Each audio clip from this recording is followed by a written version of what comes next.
Dans la deuxième partie de ce thème sur les frontières, nous avions vu en classe qu'elles pouvaient être tracées pour se protéger.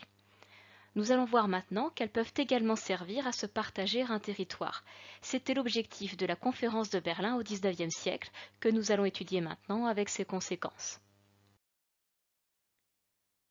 Les Européens se sont lancés dans de grandes opérations d'exploration du monde à partir du XVIe siècle.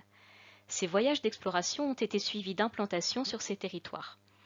Les Espagnols et les Portugais ont ainsi conquis l'Amérique du Sud avant de la perdre au début du XIXe siècle. Les Européens étant intéressés par le commerce avec l'Inde et l'Asie du Sud-Est, ils contournent l'Afrique, d'abord sans chercher à s'y implanter profondément. Ils installent des comptoirs sur les littoraux qui leur permettent de se ravitailler et de faire du commerce avec les peuples rencontrés. C'est à partir de ces comptoirs qu'ils vont commencer à s'implanter en Afrique. On peut voir sur cette carte des implantations françaises sur le littoral algérien ou sénégalais, des implantations britanniques autour du golfe de Guinée et en Afrique du Sud, ou encore des implantations portugaises en Angola ou au Mozambique. Au cours du XIXe siècle, les puissances européennes s'enrichissent grâce à l'industrialisation, gagnent en population en raison de la transition démographique qu'elles connaissent et profitent de découvertes scientifiques qui facilitent la circulation des navires et des informations. Fortes de ces nouveaux moyens et attirées par les minerais qu'elles espèrent trouver dans le sol africain, elles se lancent alors dans la colonisation du continent. On peut voir sur cette carte des expéditions d'exploration françaises et britanniques. Les explorateurs sont mus par la volonté de faire des découvertes scientifiques, comme découvrir les sources du Nil. C'est l'objectif de l'expédition de Speke et Burton. Cependant, les États les financent car ils entendent s'implanter en Afrique pour en exploiter les richesses. On peut mesurer sur cette carte l'importance des implantations européennes en Afrique faites en une cinquantaine d'années. Cependant, cet appétit de conquête de la part des Européens génère aussi des conflits entre eux quand ils s'intéressent au même territoire, par exemple dans la région du fleuve Congo. C'est pourquoi une conférence est réunie à Berlin en 1884. Ce célèbre dessin de presse montre le chancelier allemand, Bismarck, partageant le gâteau que serait l'Afrique entre les différents pays européens. Cependant, ce dessin est trompeur, car l'objectif de la conférence n'est pas de se partager l'Afrique, mais de déterminer les règles selon lesquelles les États européens pourront prendre possession ensuite d'un territoire africain. C'est pourquoi vous aviez ce texte à préparer. Il s'agit de l'acte final de la conférence de Berlin le 26 février 1885. Il s'agit donc d'un texte officiel, diplomatique, au moment de la ruée sur l'Afrique, le Scramble for Africa des pays européens. Nous avons déjà répondu à la première question avec le document précédent. Elle réunit les États européens en concurrence pour la conquête des territoires africains. Il s'agit donc de régler les différents conflits qui en résultent. On peut distinguer deux catégories d'objectifs atteints dans cette conférence. Tout d'abord, des dispositions d'ordre commercial. En effet, les Britanniques notamment veulent s'assurer de la liberté du commerce. Ainsi, même si un État européen prend possession d'un territoire en Afrique, les autres États pourront continuer à y faire du commerce. On ne pourra notamment pas arrêter la circulation sur les fleuves, en particulier sur le Congo.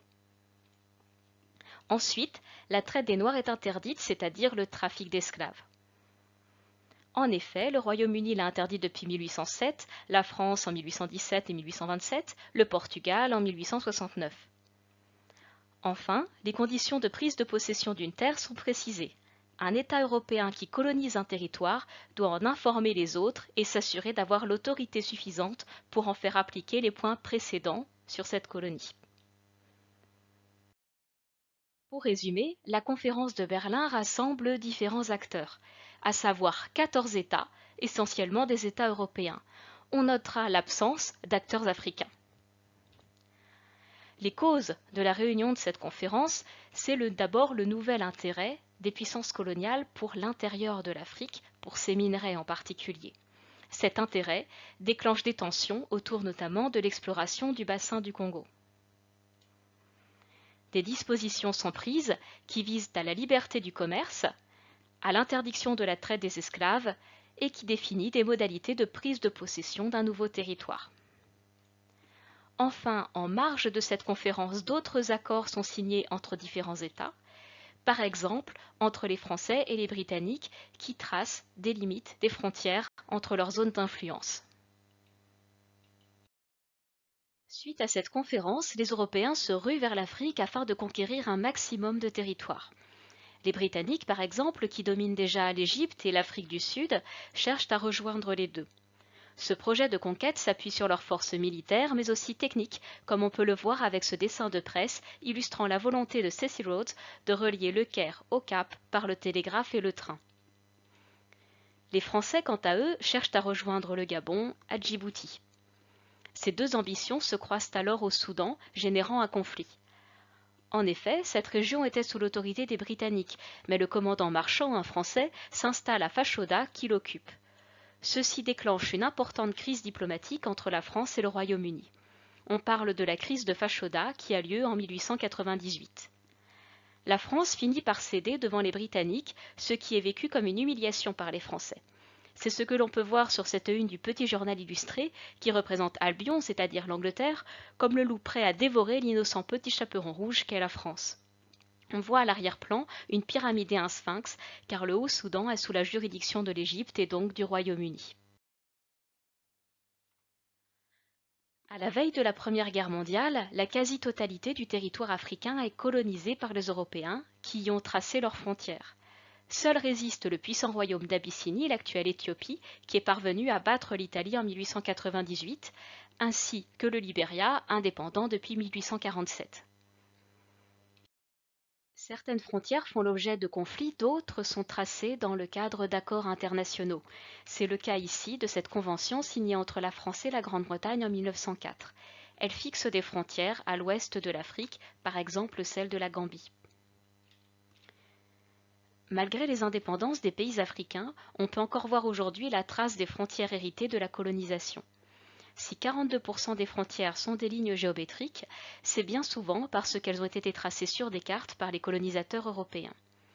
Le tracé des frontières a pu s'appuyer également sur des éléments naturels, comme des cours d'eau. C'est le cas par exemple de la frontière entre le Cameroun et le Gabon que nous avions étudié en classe au début du thème. Vous allez maintenant pouvoir travailler sur les frontières du Congo. À partir des documents disponibles sur Pronote, vous allez montrer comment ces frontières ont été tracées et de quelle manière les États impliqués ont pris possession de ces territoires.